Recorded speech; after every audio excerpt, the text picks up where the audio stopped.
ভাইয়া আমাকে এক প্লেট ভাত দেন। আচ্ছা ঠিক আছে আপু, তুমি ভিতরে যেয়ে বসো, আমি তোমাকে ভাত দিতে বলতেছি। এই রিয়াজ, এই আপুটাকে এক প্লেট ভাত দাও তো।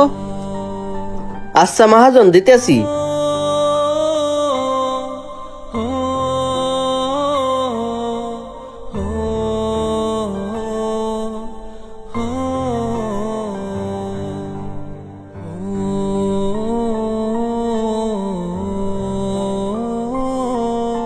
এই যে আপু ভাত। তরকারি কি দিমু? গরু আছে, মুরগি আছে, খাসি আছে, আপনাকে কি দিয়ে দিমু বলেন? ভাইয়া আলু ভর্তা নেই? হ্যাঁ আপু, আলু ভর্তা তো আছে। আলু ভর্তার সাথে আর কি তরকারি দিমু বলেন? ভাইয়া আলু ভর্তার সাথে শুধু একটা পেঁয়াজ দিয়েন, আমার আর কিছু লাগবে না। আচ্ছা ঠিক আছে আপু, দিতেছি।